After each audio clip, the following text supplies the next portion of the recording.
says, for who makes you different from another? And what do you have that you did not receive? Now, if you did indeed receive it, why do you boast as if you had not received it? You are already full. You are already rich. You have reigned as kings without us. And indeed, I could wish you did reign, that we also might reign with you. For I think that God has displayed us, the apostles last, as men condemned to death. For we have been made a spectacle to the world, and both to angels and to men.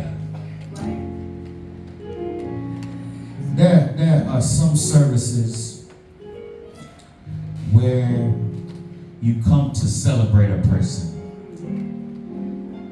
And then there are some services where, if you tell the truth, you also come to thank God for what that person has survived. And this is one of those services. There was a story told of a few years ago that after a powerful storm had moved through a neighborhood, people came outside the next morning to survey the damage. Roofs were torn up, fences were down, tree limbs were scattered everywhere. One house had windows shattered. Another's had parts of the porch ripped away. Debris was all over the street.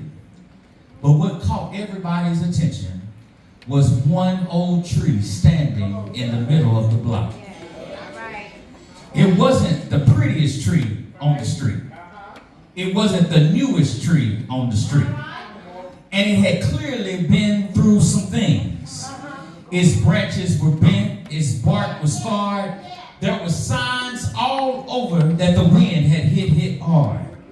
But it was still standing. And the people in the neighborhood started talking about that tree. Somebody said the storm should have taken that tree down.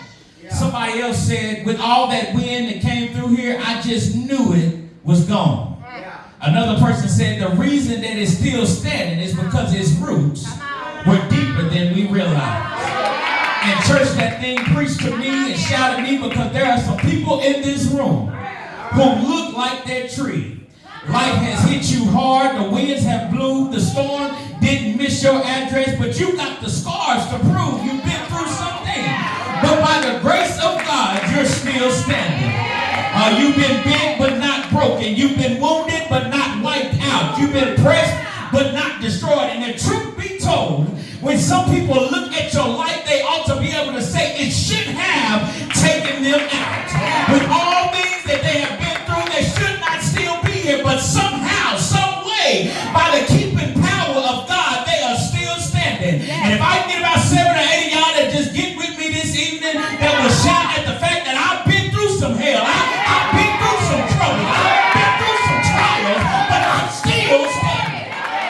It should have taken you out, because if you've lived any length of time, and if you serve people any length of time, you tried to lead anybody in the name of Jesus for any real stretch of time, then you already know this. Some folks see the suit, but they don't see the strain. Some folks, they hear the sermon, but they don't hear the sign. They see the smile, but not the pressure behind it. And one of the strange things about ministry is that people will celebrate the oil and forget the crushing.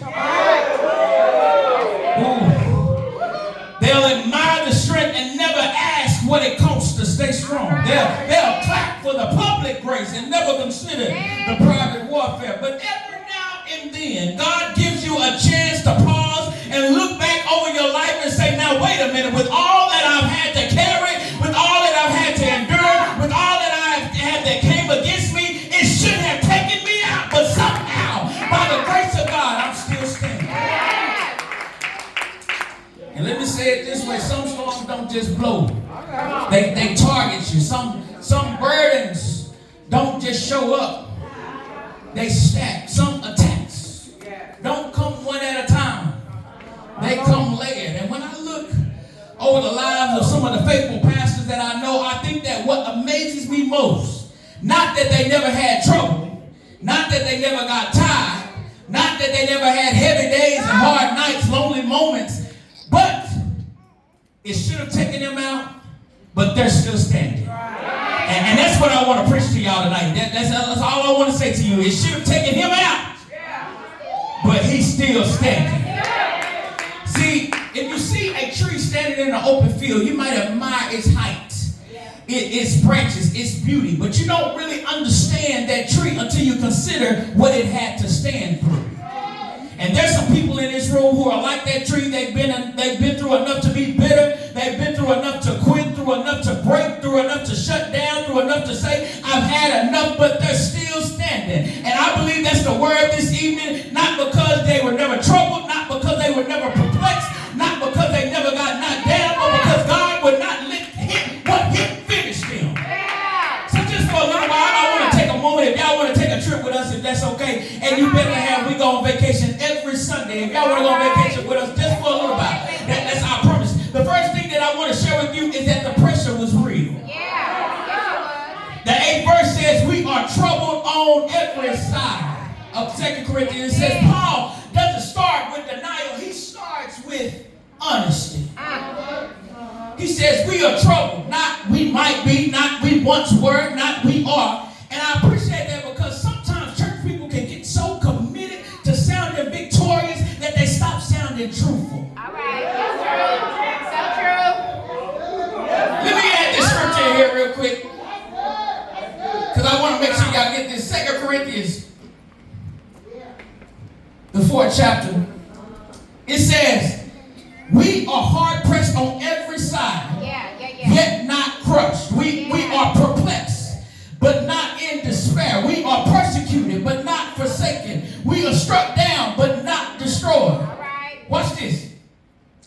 Paul doesn't start with denial. He starts with honesty. He says, we are troubled. Not we might be, not we once were, but we are. And I appreciate it because sometimes church people can get so committed to sounding victorious that they stop sounding truthful. But Paul does not do that. He does not fake strength. He names the pressure by name. He says, we are troubled on every side. That means pressure from here, pressure from there, pressure in front, pressure from behind. You got public pressure, you got private pressure, the kind of pressure that doesn't just tap you on the shoulder, it surrounds you. And can I say that the way that real people talk, sometimes it's not one thing that makes it hard. It's just not one thing, but maybe you can just isolate it. Maybe you can address it and move up, but some seasons come all at once. You got trouble in ministry, you got trouble in your family, you got trouble in your body, you got trouble in your mind, you got trouble in relationships, you got trouble in decisions, trouble in expectations. You're troubled on every side. And if we're honest, that describes a lot of pastors not because they lack faith, because they carry so much. They carry sermons, they carry funerals, they carry hospital visits and family burdens, they carry church conflict and private prayer, they carry people's emergencies while still having their own needs. And some of the pressure that hits them, they can't even talk about from the pulpit. That's why this text fits, because Paul said that the pressure was real. And if the Bible is full of people who knew what it was to be real under pressure. I think about Jeremiah. Come on now. God told him, before I formed you in the womb, I knew you. Maybe you don't know about Jeremiah. Okay, the pressure was real. I think about Elijah, the same man who called fire down from heaven on Mount Carmel, the same prophet who outran a chariot. And one chapter later, he's sitting under the juniper tree, asking God to kill him. One chapter from the mountaintop to the pit. That's how fast pressure can move. Oh, okay, but maybe you didn't know him, but maybe let's talk about the Lord himself. He was at Gethsemane. Lord tells us that his sweat became like great drops of blood falling to the ground. That's a medical condition caused by extreme anguish. The pressure on Jesus is in that garden was so intense that it burst capillaries in his skin. He looked at the cup, said, Father, if it is possible, let this cup pass from me. You better talk about it. The pressure was real. And don't let anybody tell you that it ain't. Don't let nobody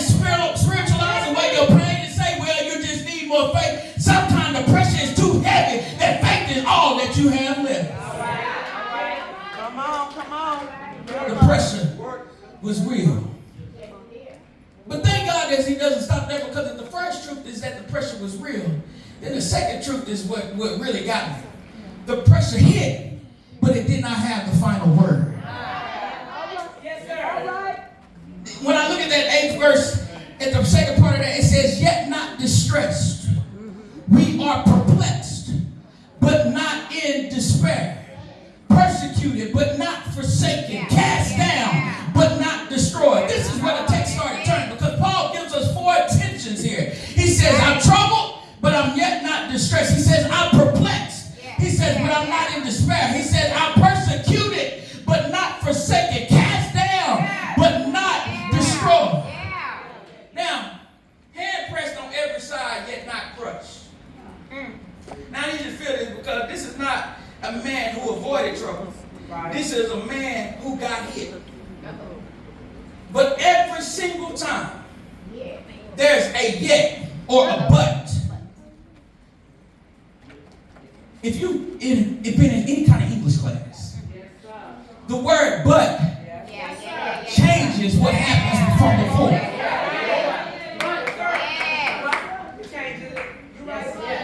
You got hard pressed, but not crushed.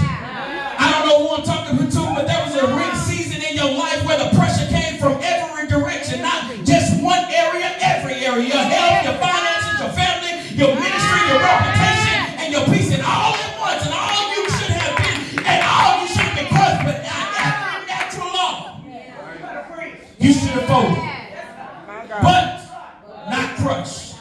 You were perplexed. That word means that you didn't know what to do. You couldn't figure it out.